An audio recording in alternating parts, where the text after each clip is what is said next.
Rebonjour officiellement Stéphane.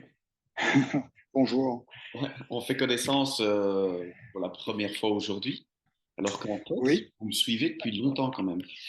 Alors, en fait, ça devait être à vos premières vidéos, puisque c'est lors du confinement où, étant donné que nous restions chez nous, j'ai voulu répondre à une curiosité que j'avais autour du tai chi. Donc, j'ai fait une recherche tai chi sur YouTube et puis je suis tombé sur vos vidéos que depuis je suis. Quoi. Et donc ça veut dire qu'avant, vous ne connaissiez pas le tai chi du tout. Pas du tout. Pas du tout. Et effectivement, je l'ai vu sur des reportages, ainsi de suite. Et donc, j'avais une curiosité. Puis, c'est cette curiosité qui m'a poussé à faire cette recherche. Qu'est-ce que le tai chi vous a apporté alors, Stéphane? Comme vous, je pense qu'on doit bouger à tous nos âges. Et donc, le tai chi, ce n'est pas tant le fait de bouger, même si ça m'a apporté au niveau de la souplesse, sans doute, les étirements et ainsi de suite. Que le fait que j'apprécie de faire des mouvements qui doivent avoir une certaine forme. Quand je vais courir, je me laisse aller à la limite, je cours, je peux même me vider l'esprit. Mhm. Alors que quand je fais les formes, que j'essaye de faire les formes, il faut que je me concentre sur mes gestes, sinon ça part dans tous les sens, évidemment. Donc Ouais. c'est cet effort de focus qui me plaît. La course à pied a tendance à me serrer les genoux et vous nous avez montré un certain nombre d'exercices pour faire de sorte que l'arrière, notamment des genoux, soit bien étiré. Et ça m'a aidé pour courir, pour lancer la jambe vers le devant, donc bien avoir le genou qui est libre. Vos premières vidéos, on peut penser que c'est simple. Mhm. Et ben, ce n'allait pas si tant que ça si effectivement on veut avoir une certaine qualité dans les mouvements. Mhm. Mhm. Il y a certains mouvements, comme jouer du pipa, où je ne vois pas du tout quand on monte les mains vers le haut. Mhm. Mhm. Non, là effectivement, je me pose la question depuis un peu le début même. D'accord, d'accord, ça va. Euh, alors, je vais faire une série de vidéos sur justement les applications combatives. Je ne le fais pas, ça fera partie de mon laïus en début de chaque vidéo. Je ne le fais pas pour faire des combattants. Le tai chi, c'est pas de la self-défense. C'est pas, il faut pas aller essayer au café du coin après pour voir si ça marche. Faut pas jouer à Karate Kid non plus à la maison. Mais par contre, une des différences entre l'enseignement à distance et l'enseignement dans les cours en présentiel que je donne, c'est que je montre toujours l'application combative à mes élèves. Et la raison pour laquelle je le fais, c'est que ça leur permet de mettre du sens dans le mouvement, justement, et de savoir, ben, quand je fais jouer du pipa, c'est pour ça que je mets les mains comme ça. J'ai cette intention-là quand je fais le mouvement. Donc cette série de vidéos, je vais la tourner cet été et elle sortira. Oh, excusez-moi. Ah, il y a pas de problème. Ça, c'est les aléas du chat en direct, hein. Voilà. Elle sortira, je pense, à partir de septembre. C'est un gros boulot parce qu'en fait, il y a certaines applications, il y a certains professeurs qui connaissent ces applications du Tai Chi, les applications combatives, mais il y en a beaucoup qui ne les connaissent plus, ou qui ne les enseignent pas, ou qui ne les montrent pas. Et donc, personnellement, moi, j'ai eu envie de faire beaucoup de recherches pour aller les retrouver. Et alors aussi chercher dans différents styles. Moi, je suis quelqu'un d'assez curieux, et donc j'aime bien les voir dans différents styles. Euh, Bruce Lee faisait ça beaucoup. Je ne vais pas me comparer à Bruce Lee, mais j'aime bien son approche. Il n'aimait pas se cantonner à un style. Il aimait bien dire, bah, les boxeurs, ils sont très bons là-dedans, les boxeurs occidentaux. Il a fait de l'escrime. Et pour lui, se rapprocher et couper la distance avec un adversaire, il n'y avait pas mieux que les escrimeurs. Il trouvait que c'était les meilleurs pour ça.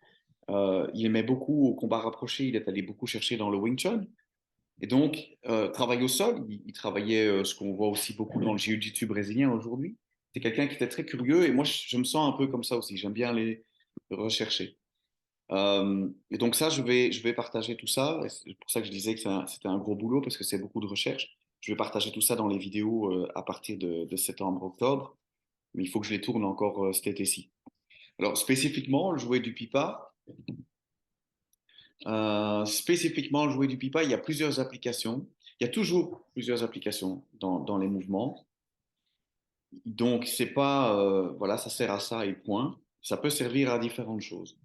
Alors, moi, j'ai trouvé une interprétation intéressante de jouer du pipa, qui est qu'il faut distinguer de monter les mains. Je vais voir si je peux reculer un peu pour prendre un peu de recul. Monter les mains, qui se trouve justement ben, avant la séquence, là, prendre une balle, parer, coup de coude, panne. Hein, donc, on monte les mains.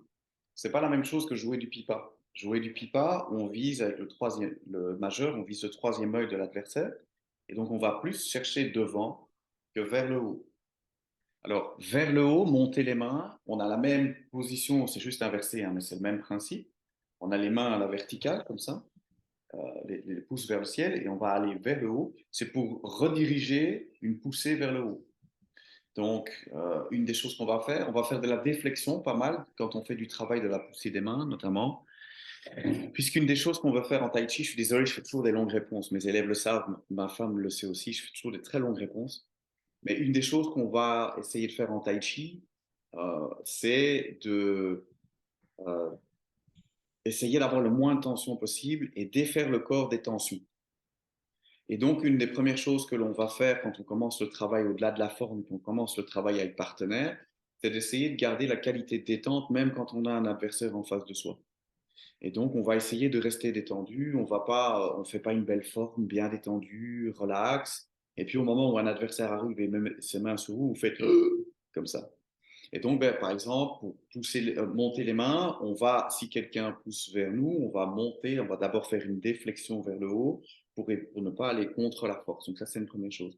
On distingue ça de jouer du pipa, qui au lieu d'être vers le haut à 45 degrés, est plus vers l'avant. Alors, moi, j'ai vu une application que je trouvais très intéressante et qui ressemble fort à jouer du pipa. C'est que je vais intercepter, je vais montrer ça dans la série de vidéos, hein, mais je vais intercepter un coup de poing. Donc, ce que font beaucoup les boxeurs et les gens qui se battent, malheureusement, c'est qu'ils vont enchaîner, ils vont faire ce qu'on appelle des crosses, hein, faire gauche-droite, comme ça. Et une des idées que je trouve très intéressante, et c'est un Belge qui fait ça, près de Mastro, c'est ça que j'irai montrer, c'est qu'il va se désaxer, sortir vers la gauche. Hein, donc, si j'ai un coup de poing, ça va être un droit. J'ai le coup de poing droit qui arrive en direct. Il va sortir sur le côté, donc faire un pas sur le côté, intercepter le poing et le chasser légèrement sur le côté. Ça, c'est la main qui est en retrait. Et la main droite vient frapper au niveau de l'oreille. Alors, moi, je pense à ça quand je fais jouer du pipa. J'intercepte le point, je sors un peu de l'axe. Alors ça, on ne le fait pas dans la forme, mais c'est comme si je sortais de l'axe. Je viens toucher à l'oreille. C'est pas une frappe qui va mettre votre adversaire KO, mais c'est quelque chose qui va venir frapper ici au niveau de l'oreille si vous le faites. Une claque ici comme ça dans l'oreille, ça déstabilise pas mal. Et puis après, on peut faire un autre enchaînement, évidemment. Donc quand je pense à jouer du pipa, ça c'est une des choses à laquelle je pense. Intercepte, je sors de l'axe, j'intercepte, je chasse légèrement le poing sur le côté, poum, je viens toucher ici au niveau du visage. Après, en silat, on va ramener l'adversaire vers soi avec l'autre main et frapper dans l'autre sens. On voit ça beaucoup au Wing Chun aussi. Hein. Au Wing Chun, ce qu'ils font beaucoup aussi, ils sont très forts en combat rapproché. On va attraper le bras et on va frapper dans l'autre sens. Et puis on va changer, comme ceci. Alors ça, c'est une des applications ou une des manières de voir les choses avec le... Il y en a d'autres, hein, parce qu'on peut faire sur une saisie, on peut se dessaisir avec la main qui sabre le poignet, contrôler le coude, faire aller vers le sol, pousser avec le pied levé dans le creux du genou. Mais ça, il faudrait que je le montre avec un partenaire. Donc, je dirais que l'application à laquelle moi je pense, c'est chasser, toucher. Et c'est pour ça que j'aime bien cette application quand je travaille la forme, parce que du coup, ma main gauche, elle va loin. C'est ça qu'on cherche à faire avec le jouet du pipa. Le jouet du pipa, on ne le fait pas proche de soi comme ça. On va chercher loin. On retrouve le principe du Qigong 5, où on va mettre les mains loin devant soi. Parce qu'ici, je vais chercher de la longe. Je vais aller chercher loin. J'essaie de garder ma distance avec mon adversaire. Je me décale pour ne pas rester en face de lui. Je sors légèrement de l'axe et poum, je viens toucher au niveau de l'oreille. et puis après enchaîner avec autre chose, potentiellement. Ça va? Ça répond un petit peu. Oui, oui, effectivement. Bah, le fait que vous-même avez dû chercher c'est pas une évidence. Voilà, vous avez cherché, donc Alors, d'accord.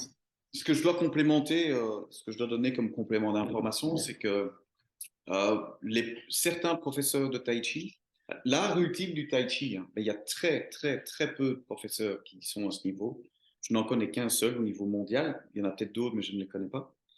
C'est que on apprend d'abord la technique, et puis quand on, on a fait tout le travail de détente et de technique, le travail énergétique, on n'a plus besoin de technique. Ça, c'est vraiment. Je vais faire une vidéo là-dessus qui s'appelle.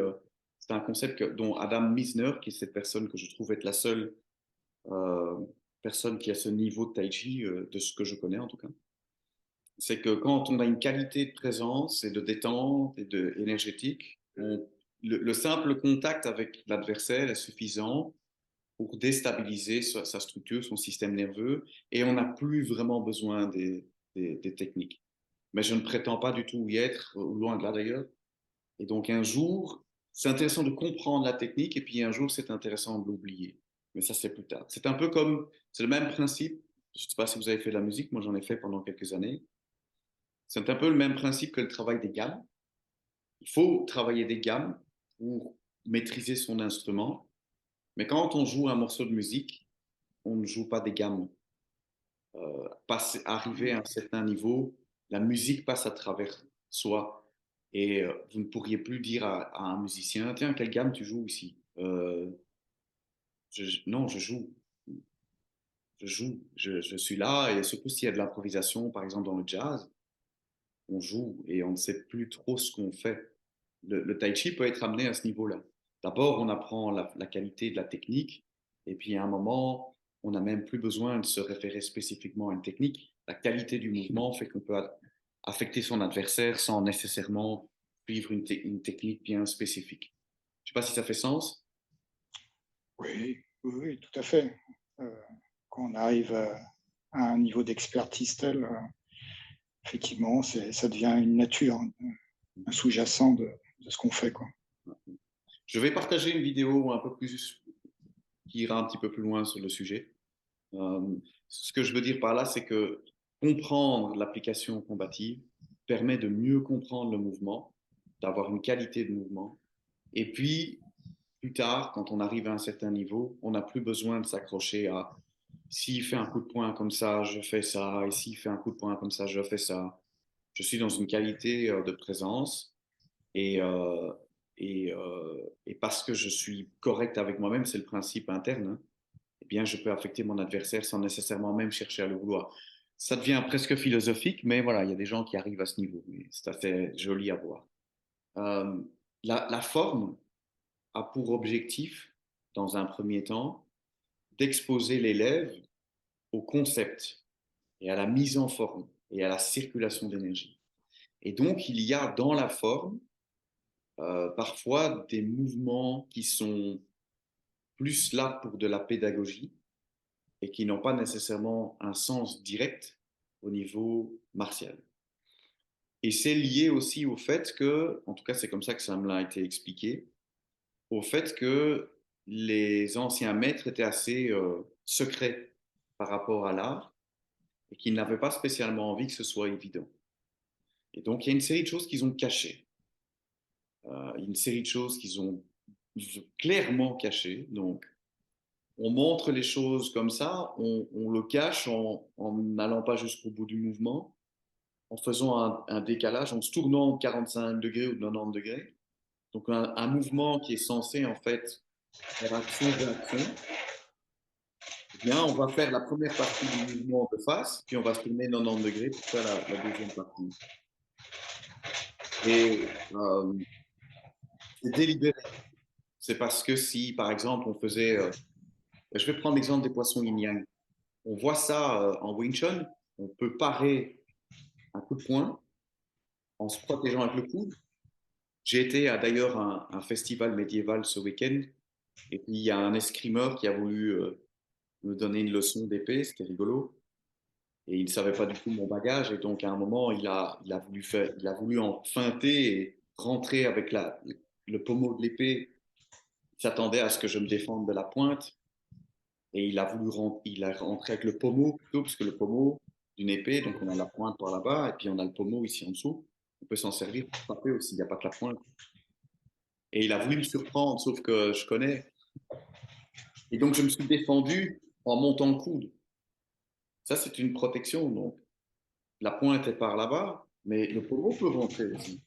Et au moment où il a essayé de faire rentrer son pommeau, c'était de l'autre côté, mais j'ai paré en montant le coude. C'est une protection classique sur une entrée. On peut protéger avec le coude, on peut stopper avec le coude. Et en Wing Chun, ce qu'on fait après, c'est qu'on attrape, on saisit, et puis on frappe gorge-paume.